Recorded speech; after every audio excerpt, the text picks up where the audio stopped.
Prompt number 6 is one of the most requested. I'm going to get to it now. Let's get an A in TOK. Prompt 6, May 22. Let's go. Okay, first of all, if you need some huge help, this video is sponsored by me/you. I do tutoring online. You can Zoom with me. You can send me your essay for some feedback. I will not write your essay, so you guys, please stop asking. I'm way too expensive.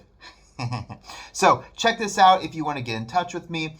I will help you with your TOK exhibition. I'll help you with your TOK essay. And then if you want to add on to the order, I will Zoom with you. But yeah, love meeting you guys, but get in touch with me. I'd love to help you out. All right, let's do this. Okay, so I love this prompt. Here's what it says. Gonna get my cool drawing tool ready. If we conclude that there is some knowledge we should not pursue on ethical grounds, how can we determine the boundaries of acceptable investigation within an area of knowledge? Discuss with reference to 2 areas of knowledge. Okay, here we go. Let's break down this prompt. Very important things. First of all, the obvious key words, key phrases. Boundaries of acceptable investigation. And if you see it in my videos, you know you want to use these words over and over again. You should use the phrase boundary of acceptable investigation at least once per paragraph.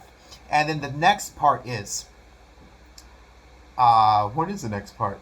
Some knowledge we should not pursue on ethical grounds. Okay, so there is knowledge that we should not pursue on ethical grounds, but how do we determine the boundaries of acceptable investigation? So there are 2 things here. And so what I want to warn you guys first, this is not saying this is unethical. Oh, look at this, Milgram, Stanford, this is unethical. Oh, look at this, there's some nasty stuff I'm going to share with you in this video. It's all totally unethical, but we don't care about the ethics. What we care about is how we draw the line, okay? So how can we determine the boundaries of acceptable investigation, okay? So that's what the paper is about, how we draw that line. Now, if you are doing the arts specifically, there's one thing, I'm going to change my color up here, one thing that you have to make sure you do. Anything that you are doing, any piece of evidence, it must be an investigation, okay? So we're going to run into a little bit of trouble when we come into the art. So make sure all of your evidence isn't just something that somebody did, but that it is an investigation into art, into science. They are trying to learn something new. It's not that hard, but I could see some evidence being rejected just because it's not an investigation. Let me give you an example. Okay, so the first thing we want to do, we want to break down a paragraph like this. Also, if you want to just check out the comments below. My first comment is going to hook you up with a packet of stuff for the exhibition and the essay. It's going to give you outlines. It's going to give you examples. It's going to give you so much. Go ahead and just click that link, give me your email, and I won't spam you. I actually don't send anything these days. And I will help you out, but this will make a lot more sense if you download the essay rubric. But what you want to do is first introduce the evidence. I'm going to share my example in a minute. Then you want to give the evidence. Guys, get to this quickly, okay? Then identify the boundary that was crossed or not crossed.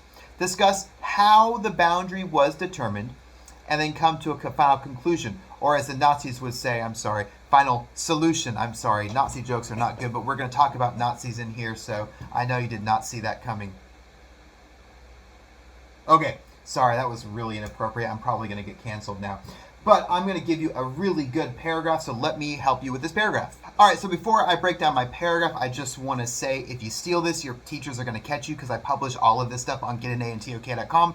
No one really goes to the website. They just contact me on FIVERR or on YouTube, but it is up there, so if it will cross-reference with my website, so please don't steal this. But if you want to explore this prompt, you can use this evidence. It's really good. I love this, by the way, and I will send a link to this in the bottom of my description. So, okay, here we go. Let me make this a little bit bigger, but I don't want to get too big for my window. I'm going to scroll down.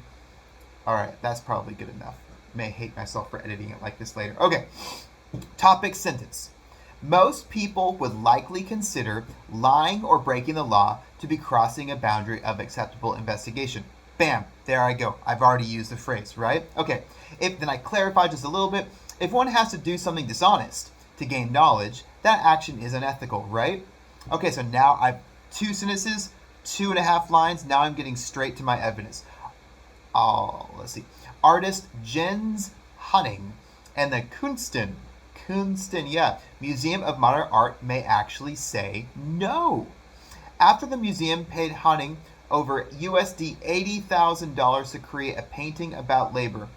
He gave them 2 empty canvases and pocketed the money. You probably heard about this. It's really famous, and that's partially the point. He titled his work, "Take the Money and Run, Steve Miller Band." Though the museum directors initially laughed, they seemed to be angry. Hanning even agreed, and this is the key here, guys, that the piece of art was a breach of contract, but then said that the breach of contract was part of the work. And then look at me, citing like a proper student there. All right. Though any sort, I'm trying to help you highlight here, though any sort of breach of a business contract is considered illegal, I'm getting to the boundaries here, the museum never chose to seek repayment from the artist, even though it was legally their right to do so. So they had this contract, he was supposed to return the money, and he just didn't. Okay, so right here, I'm going to highlight that in yellow. That is my evidence, okay? So I've got 1, 2, 3, 4, 5, 6, 7, 8, 9 lines summarizing the evidence, but I'm also at like font 14. Also, I love Garamond. So anyway, it's not that much. How many words is my evidence? It's, let's see, 117 words out of 365. So, yeah, even less than 365.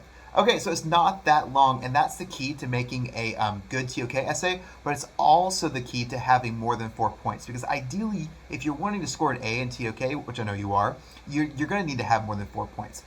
Okay, so now I'm going to get to my parts where I am discussing the boundary and how the boundary was determined. So that's going to be my discussion, that's going to be my analysis.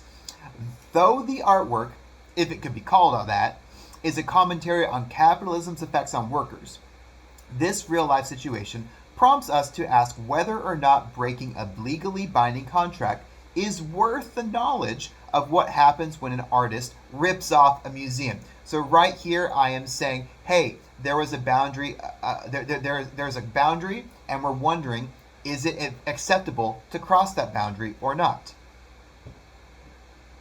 Is it worth hurting a museum financially to see what happens when an artist literally takes the money and runs? Does this knowledge need to be investigated? In looking at the response of the museum and its patrons, the answer seems to be yes. So I am saying here, now, here is the boundary, and they actually said, yeah, it's cool, it's okay. One can assume, due to the viral fame that Hanning has received and the inaction of the museum, that these members of the artistic community do not consider the breach of contract to be crossing the acceptable boundaries of investigation. Again, I am saying to my examiner, I'm on topic. I'm answering the prompt here. The museum director even said it wasn't what we had agreed on in the contract, but we got new and interesting art. Thus, Hanning and the Kunsten Museum of Modern Art determined that the reception and the experience of art creates the boundary of acceptable investigation, not the law. So what I've done here, I've answered the question, I've explored it a little bit. This is pretty good. I wrote this in about 5 minutes because this is my job, but you know, I could do a better job than this, but it kind of shows you how we're investigating it, how we're discussing the line. The line is a legal contract. The line is the law. The line is it okay to lie? Is it okay to be dishonest? And what we're seeing is in the arts, they're saying lying is not crossing the boundaries of acceptable investigation. Okay, so now what I'm going to do is give you some other examples that you could choose. Now, I'm not going to tell you how to do this, but I'm going to get you going in the right direction, okay? So you can take these and use them for whatever you want to do. And the first example, if you see on my Google image search, I got to be careful with this, is called Sniffy the Rat. And this guy, Rick Gibson, he said he was going, let's see if I can make this bigger. Yeah, he said he was going to drop a 25 kg weight on a rat and kill it. And what he was doing here, well, I can't give you the answer, but he's investigating stuff here. So when it comes to the arts, we do not want to say, oh, look at this unethical thing that he did. What we want to say is, what was he investigating? He's investigating people's responses and things like that. And then where was the boundary? Where was it drawn? Was it acceptable or not? And how was that boundary drawn? Okay, so that's the first one, Rick Gibson and Sniffy the Rat. Okay, this next one, totally not safe for work and super awful and terrible, but it's Rhythm Zero by Mariana A. Okay, and basically what she did was she put herself in a room with a bunch of people, with a bunch of objects, and said, for the next hour, you can do whatever you want to me. And what you think happens. It's just really gross, as you can see towards the bottom. It's really bad. But this is another artwork that is both quasi-unethical, but then it's also... sorry, I had to make sure I'm recording. It's also very much investigating things, okay? So this is an artwork that's investigating, and we want to see where the boundary was and whether or not it crossed that boundary. Okay, if you don't want to take any of these examples, one of the things, and I Googled offensive artwork, yeah, this is probably pretty bad, but what you can just do is you can look at any artwork, and as long as it's investigating something, you can ask, did it cross the boundary? What did people say? Where was the boundary? And then did people say it crossed that boundary or not? So nearly any piece of artwork, as long as it's controversial and investigating things, you can talk about the boundaries that it crossed or didn't cross. And then really importantly, especially with art, who was determining that boundary? That's a huge thing too, and that's going to take us into our next AOK. Okay, the next one, you knew it was coming. Stanford prison experiment. It's like the most infamous thing. It's super TOK. It's all that. They were doing an experiment to see what people who were enabled to be prisoners and able to be prison guards in a fictitious setting, how they would behave. There was huge investigation, but at the same time, like, did we even need to investigate that? Check out the response, check out the boundary, and check out who was drawing the boundaries in this, and then how did they determine that boundary? This one's pretty interesting. Check it out. The next thing is another super famous TOK thing, the Milgram obedience experiment. Basically what they did was the person being studied didn't know that they were being studied, and they lied to the person and said, all right, press this button when another person in another room gets a wrong answer, and we'll shock them. And so the person being studied was being convinced they were shocking and electrocuting and nearly killing some people because they wanted to investigate how far would people go. So it's pretty crazy, very controversial because it involves lying, it involves perceived pain. There were some psychological benefits. So check that out. And again, where was the boundary? How was the boundary drawn? And who drew the boundary?